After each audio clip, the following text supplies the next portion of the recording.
Thank you, Presiding Officer. Labour supports the motion tabled today by the Government, and we appreciate the importance of honouring those who made the ultimate sacrifice.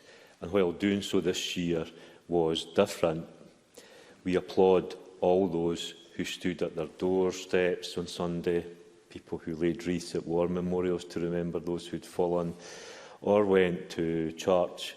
But right across Scotland, there were people marking the fact that we should honour those who paid the ultimate sacrifice. The restrictions on gathering together to remember our war dead made Sunday very difficult for many. However, we agree that we must continue to prioritise suppressing the virus and saving lives.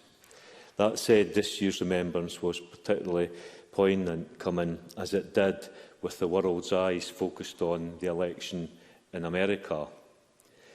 The American election had its largest turnout ever, which is a vote of confidence for democracy.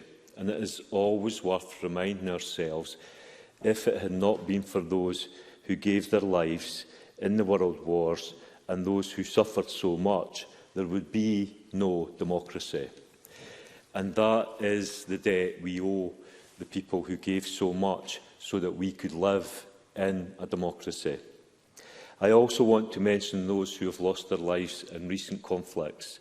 Last year I tabled a motion in Parliament that named every person who had lost their life in Iraq and Afghanistan in the conflicts there.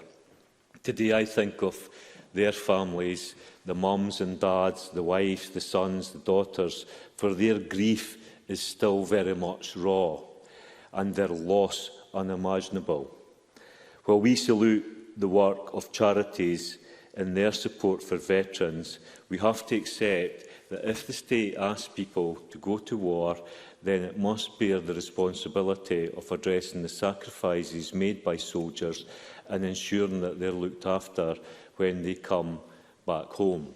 This is particularly the case this year, where many charities like Help the Heroes are struggling with the strain on their resources brought about by the pandemic.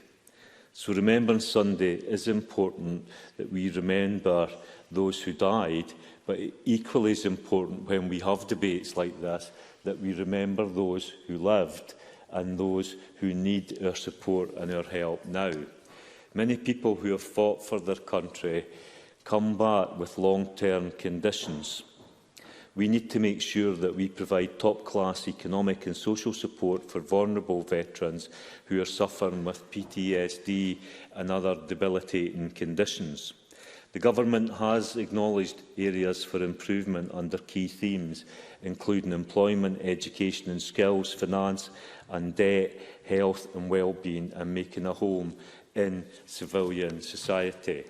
We need to see better collection and use of data to identify and address veterans' needs, and increasing public recognition of the positive contribution veterans make to wider society. Labour also wants to see more support for serving and ex-service personnel experiencing mental health problems such as post-traumatic stress disorder, depression and anxiety disorders, and alcohol misuse.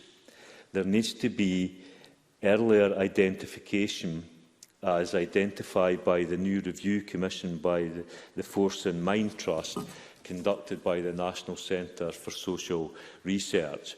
Further support for older veterans to deliver services and enhancements in areas including advice, access to healthcare, social isolation, respite, along with creative activities and events for those in care settings is required.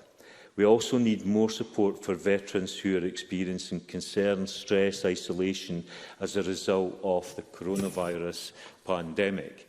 Housing is a key issue for veterans, especially those who have been dependent on military-provided accommodation. As Mary Fee said earlier, Shelter Scotland have said that veterans are more prone to homelessness than non-veterans and are 10% more likely to become homeless in Scotland than in England. So whilst, Presiding Officer, we come here today and we remember those who paid the ultimate price. Speeches is one thing, but action requires another. I look forward to the Cabinet Secretary, to the Minister for Veterans, making his report next week, and we can perhaps pick up some more of those issues then. Thank you, Presiding Officer.